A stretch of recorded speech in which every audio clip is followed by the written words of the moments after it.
quick, watch this video before Facebook deletes it. I'm just kidding. This is not that type of a video. But ever since this global pandemic, coronavirus has hit, our Facebook feeds, our YouTube feeds have been filled with those types of videos. And the question is, what are we as Christians to do with conspiracy theories? Now, this video is not to combat or to go against or even to reveal any new truth about the conspiracy theories that are around. But I just want to share with you 7 reasons why I don't share conspiracy theories on my social media. Ephesians chapter 5 tells us, "Seeing then that you walk circumspectly, not as fools, but as wise, redeeming the time because the days are evil." We live in a day that truly is evil. It is filled with people with evil intentions. If we've ever seen the struggle that we have between the forces of good and the forces of evil, as is outlined in Ephesians chapter 6, I believe today is the day.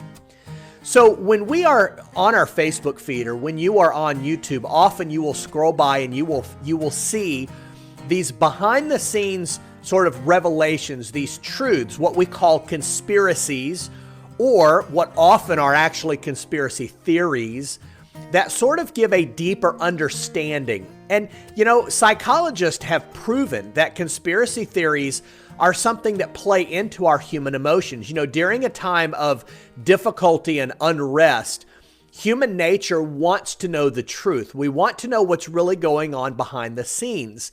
And so conspiracy theories sort of play into that.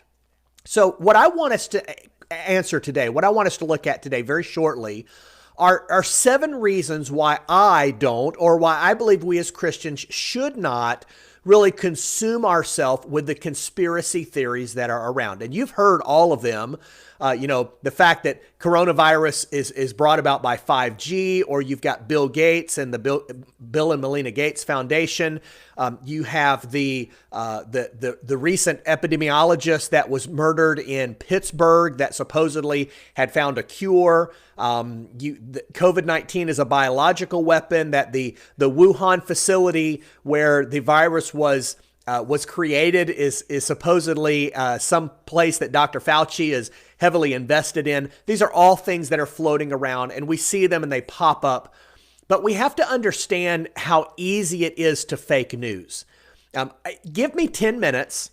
I could purchase a website, a domain, build a website, and then put some type of an article that looks credible, put it out on social media, and people would believe it's true.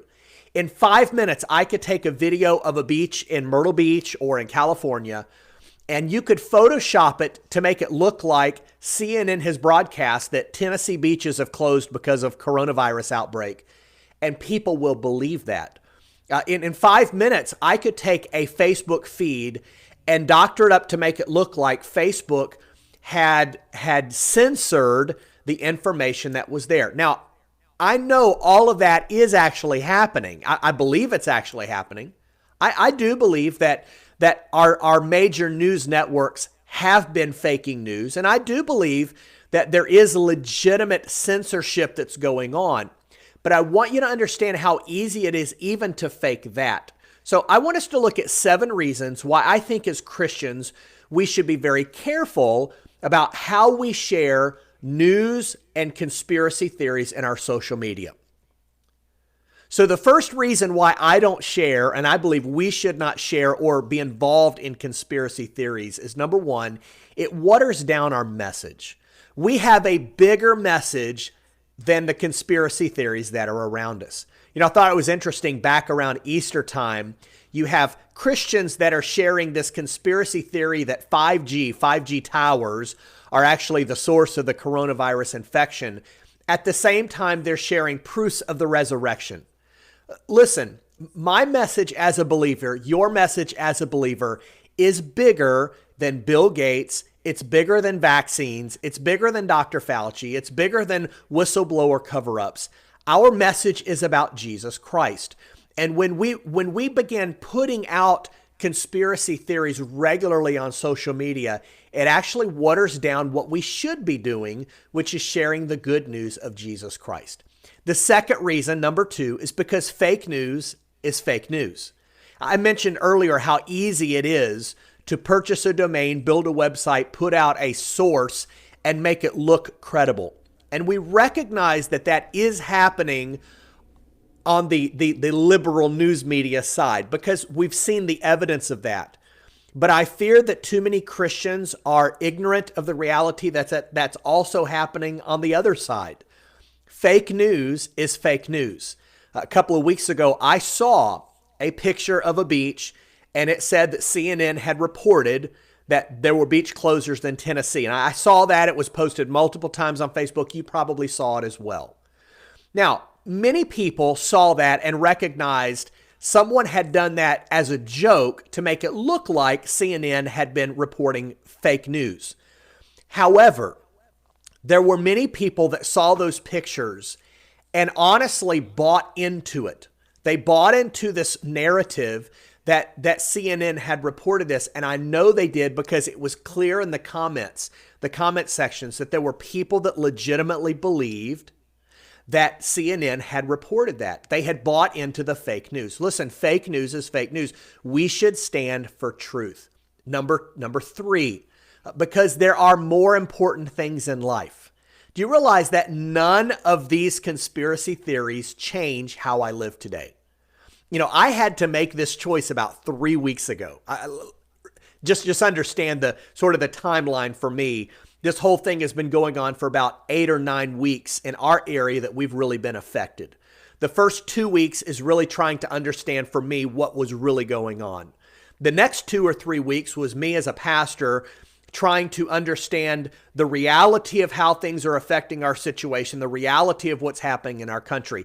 The next week or 2 is me realizing that things aren't happening that they said were going to happen, and that the numbers weren't demonstrating the severity that we had been once told. And immediately as I began seeing that, my Facebook feed was flooded with people that began coming up with conspiracies and were just pushing this conspiracy theory. And I'll be honest with you, for about a week, every time one of those videos came up, my unrest and my uneasiness wanted to buy into that. I wanted to click on it. I wanted the assuredness of knowing that there was a reason for what was happening. And I had to make the choice about 2 weeks ago. I'm done with it. Why? Because the conspiracy theories don't change how I live today. They don't affect how I live today.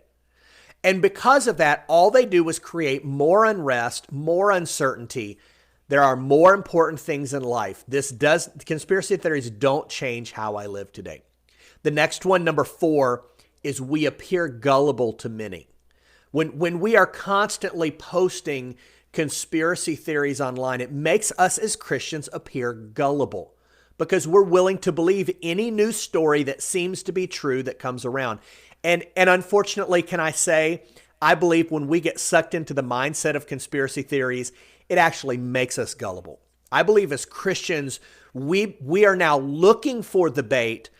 We are looking for the bait, the juicy worm that's floating around so that we can grab on and hold on to it and share it before YouTube deletes it. And in doing so, we've actually made ourselves gullible to things that are simply not true. Next, it communicates that we trust YouTube and Facebook as a source. I think it's number 5. It communicates to everyone else, quick, share this before Facebook deletes it. Quick, share this before YouTube deletes it. Why? Because this is where I get my information. See, we on one hand are saying, don't trust Facebook because they're censoring. And then on the other hand are saying, I'm going to go to Facebook to get my information. And if it's there, it must be true. So when we are continuously posting conspiracy theory videos and articles, we're actually showing that Facebook is our source of information. Number 6 is simple, because people will believe us. People will believe us. Every single person that's watching this video, there is someone that's watching you that believes you. And when we make it our job to put out conspiracy theories, there are going to be people that believe everything that you say. And it doesn't matter how popular you are or how unpopular. It doesn't matter how many Facebook friends you have or don't have. It doesn't matter whether you are an influencer or you're not an influencer. Every person that's watching this has people that believe you, they trust you, they know you. And as a Christian, we recognize that what we say should be grounded in truth and accuracy. I would say this leads to number 7, because bearing false witness is still a sin. The Bible tells us that what comes out of our mouth should be true, that our yea should be yea and our nay should be nay.